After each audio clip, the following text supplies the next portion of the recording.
Detroit Den 313. We're back, Stephen Will, talking Detroit Lions football. Before we get started, you know what to do. Bang that subscribe button. I'm losing it today, Steve. I don't know what's going on. Don't forget the don't forget the bell icon so you don't miss any of our new content. Steve, what in the world are we talking today? We're going to talk some Detroit Lions. That's what we do. If you can't tell by the hats, by the helmets in the background, the Detroit logo, like whatever you guys need, this is a Detroit Lions channel. Hit that subscribe button if you're a Detroit Lions fan. We were kind of talking before the draft. Our team's set. We kind of have a good idea of what's going to be going on in 2024. From the 2023 draft class, who needs to take a step forward, or who do you think will take a step forward, whatever way you want to word it, from the 23 draft class? Who do you think needs to be that guy to say, damn, I need to step up. I could be a difference maker on this team? Wow. For me, if I'm wording it as who do I think is going to take the biggest step forward, to me, as I look through the group of guys, I think it's going to be Jack Campbell. As I look at Jahmyr Gibbs, he had a pretty good season. I think he'll be better, but how much better? Still splitting carries with David Montgomery. So I think it'll be hard to really take a huge step forward. Brian Branch had a pretty solid season. Defensively, how big of a step forward can he take though? Laporta, same thing, had a solid season. Where is he to go to the top and take over for Kelsey? Like where's he going? So for me, he's on his way. I think for me it's Jack Campbell, man. What do you think? For me, without a doubt, and I'll word it as say, who needs to take a step forward? Brodric Martin. If that guy could get on the field, that is an absolute massive, massive human being. If he could figure out some technique stuff, some pass rush skills, get coached up by Terrell Williams, bringing in DJ Reader is going to help him. DJ Reader said he can't wait to get his hands on him and Ali McNeil and kind of just pick this brain and get into that mentor role. Brodric Martin has to be a guy that I need to see on games more than 2 games a year. Like you were what was he, 3rd round draft pick? Like it's time to get on the field. 4th round, yeah. You got to get on the field. We got to at least get you some snaps. I'm not saying you got to go out there and be an all-pro, Pro Bowler caliber player, but I just need you to make some type of impact for this team. See, I'm not too pressed about Brodric Martin because I feel like they set the table for us. I know when we drafted him, Dan Campbell immediately said that he was going to be a project. And then AG, when he got on and did his press conference, he said, dude's strong. He's got a motor. It's going to be a long term. He's got some things to learn. He's got to learn how to play this game at the NFL level, learn how to play with pad level and leverage. So I'm staying true to the course. They told me ahead of time, mentally prepared for it. If he steps up this year, cool. If it's next year, so be it. Year 3, a lot of the times you see these guys that are developmental guys really take a step forward year 3, year 4, especially when you get to that contract time where they're playing for that contract. Suddenly they get that sense of urgency to get that second contract. So Brodric Martin, while I would love if it was this year, I would suspect that he'll get a little better this year, and then year 3, after a full year with Terrell Williams, year 3 he'll come back a monster and he'll be doing some positive things. But I look at Jack Campbell, man, and I think that Jack Campbell went through some growing pains last year, but in the second half of the season, we saw him take a step forward. And hot take, I look at Jack. I look at Jack Campbell. I look at Jack Campbell and I think about this, man. I think about what everybody wants out of the Detroit Lions. Right? What everybody wanted this offseason. What were we cheering for? What were we hoping for? We were hoping for a guy to rush the edge opposite of Aiden Hutchinson. What did I see them trying to do with Jack Campbell last year? I saw them trying to put him on the edge and have him rushing from the edge in certain situations. He was very, very unsuccessful last year, but he spent his last year's offseason working with Luke Kuechly. I would imagine that would be something that he would investigate again. If there's a guy that I would like to see you learning from, it'd be Luke. Just a unbelievable IQ.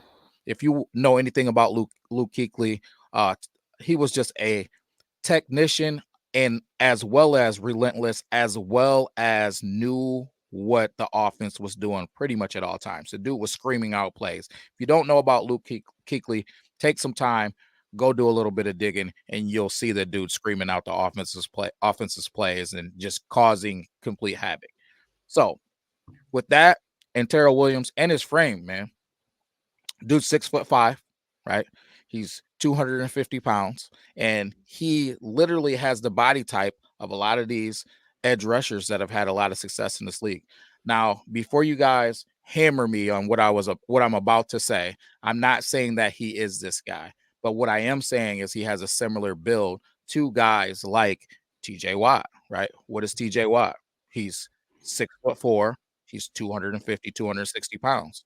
What is Jack Campbell? He's 6'5", right? He's 250 pounds. And I think that he probably plays at 260 after he gets a year bigger and stronger from last season. Only thing that worries me about Jack Campbell and rushing off the edge is this. It's 2 inches. 2 inches. His 2 arms are inches is a lot to some people. understandably so. His arms are 31 inches, a little over 31 inches. A lot of these edge rushers are hitting that 33 mark. But I watch what he does to these guards when he comes downhill. I watch what he does to these centers when he comes down here. He is a physical guy. He plays this game with a physical nature, and he has the speed.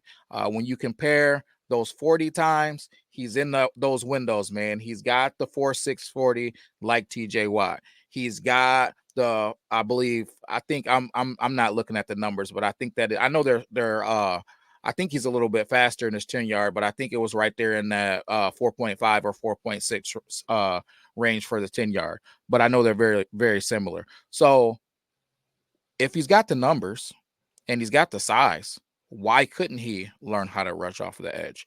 Do we have an edge rusher and the edge rusher that we potentially need already on our team? Is this a guy that Terrell Williams can bring to light? They can bring his game to the next level. They can utilize him and push the needle forward for a guy like that. And then maybe we do some different things with this linebacker core. Maybe we keep Derek Barnes and Anzalone out there. Maybe we draft Edrin Cooper. You know what I mean? Like the possibilities would be endless if Jack Campbell can take a huge step forward and really be impactful for these Detroit Lions. Steve, we drafted Jack Campbell at pick 18, I believe. Yep.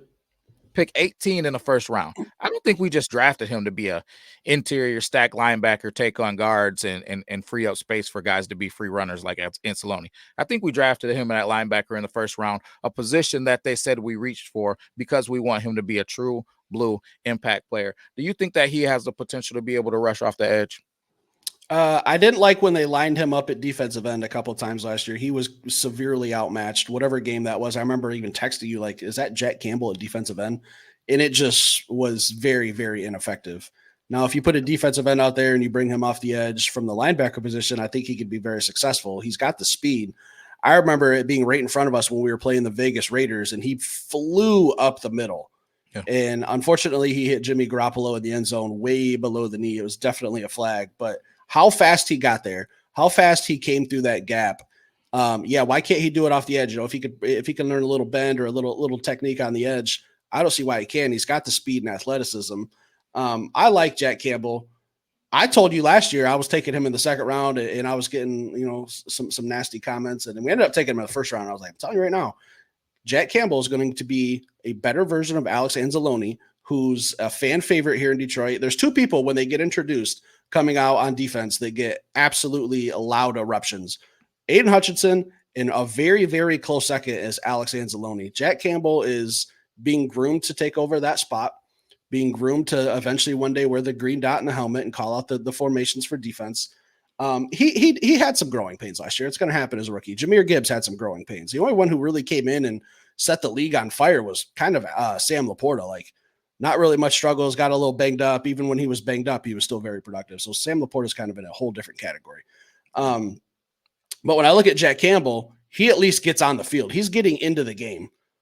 Brodric Martin, hoodies on Sundays. I'm not saying that I need him to get out there and play all 17 games, but I need more.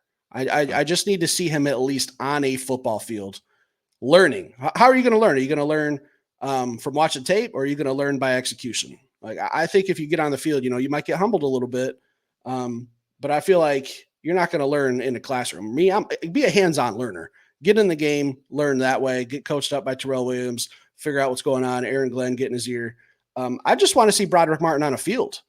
That's all I'm saying. Don't go. I'm not asking for 10 sacks a season or even 1 sack a season. I'm just literally asking a guy to be in pads, getting on a football field. That would be a step in my opinion. Yeah, I get it. I get it 100%, man. I just feel like we got Aleem McNeil, we got DJ Reader, and Levi Onwuzurike. You got Pascal and Kaminsky who can bump down and play defensive tackle and if need be. So I'm just not in a super hurry to get Brodric out there. And when you're playing the numbers game, I think that when you look at it from that standpoint and you break down the numbers of the guys that you can carry, I don't know that I carry him into the games unless he's absolutely prepared to beat out Levi Onwuzurike. That's really what it boils down to. So, but when I'm looking at Jack Campbell, I'm thinking about at Iowa, he's got the body of an edge rusher.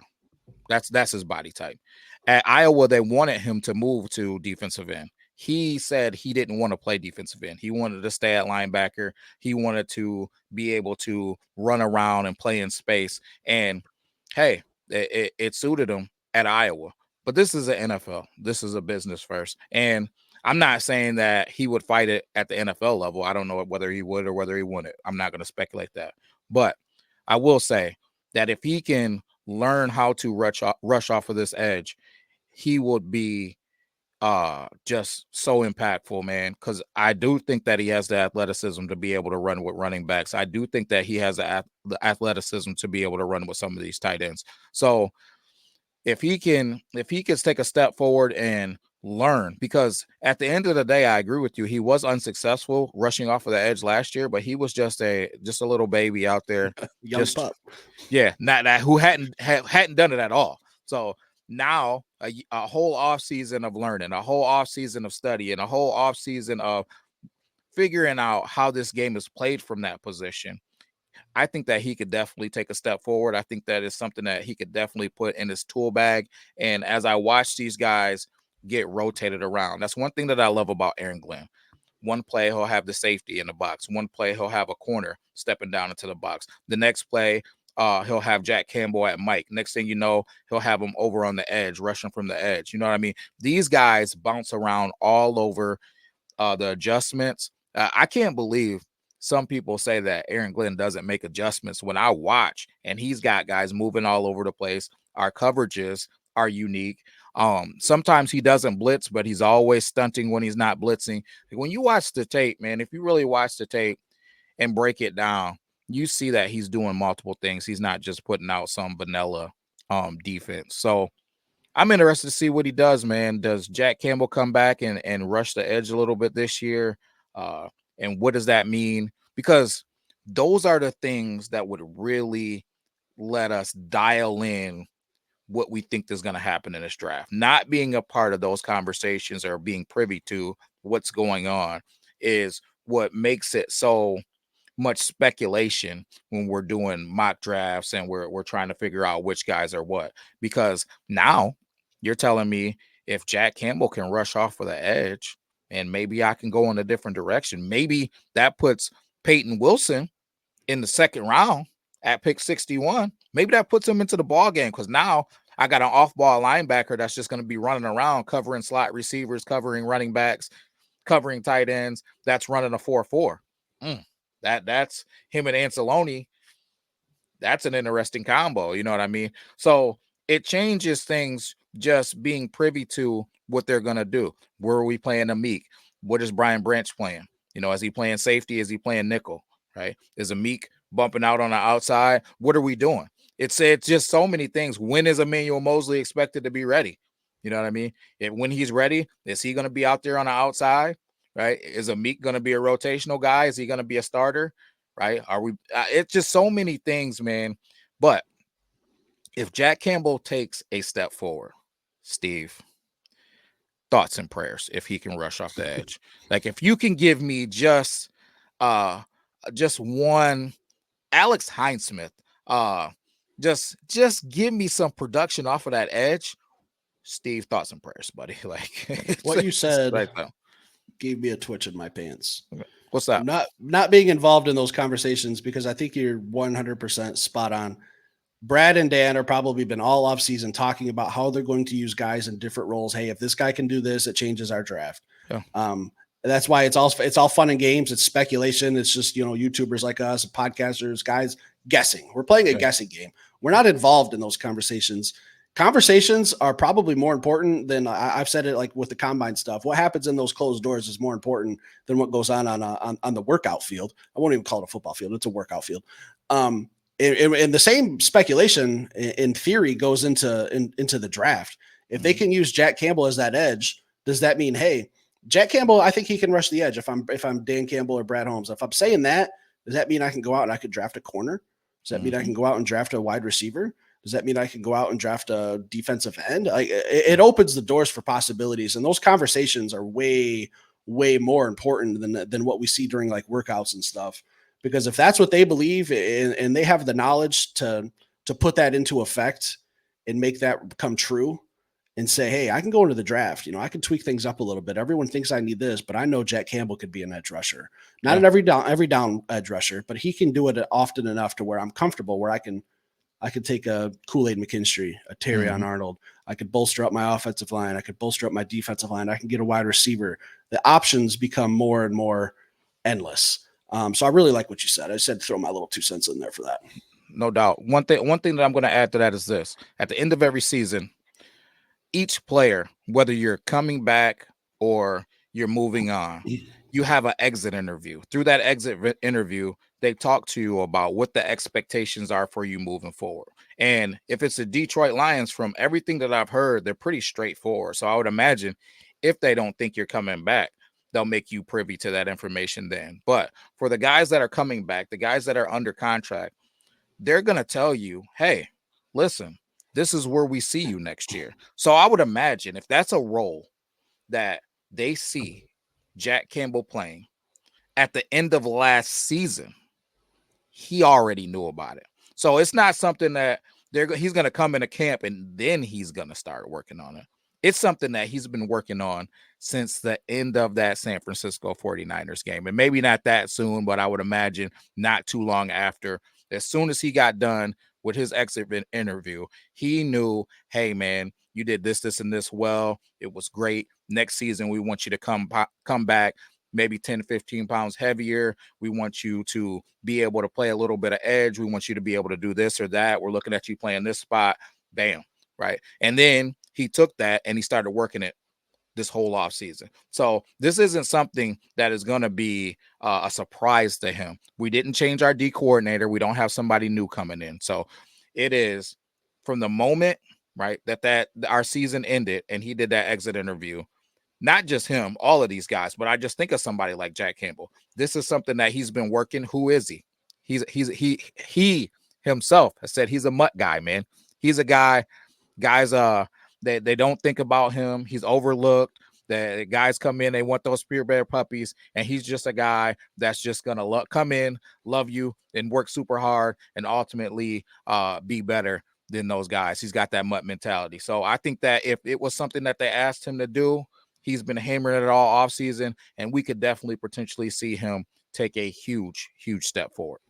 Yeah, we're going to get some answers here in about a week. Once the draft comes around next Thursday, we're going to kind of have a better picture of what and who is going to be playing, certain types of roles. Jack Campbell is probably going to be a pivotal piece. So, guys, that's it for today. Leave some comments. Let us know how you feel about Jack, Brodric Martin. If there's another guy in the 2023 draft class that you think needs to take a step forward. Obviously, we're not talking Jahmyr Gibbs. The guy was a Pro Bowler or should have been a Pro Bowler. We're not talking like they need to take a step forward. We saw some incredible production from them, especially once the season got going. So hit that like button. Don't forget to subscribe, and don't get lost in this conversation that Will said that Jack Campbell will be better than TJ Watt and have more sacks than him. That's it for today, guys. We'll be back later with some more content. Peace.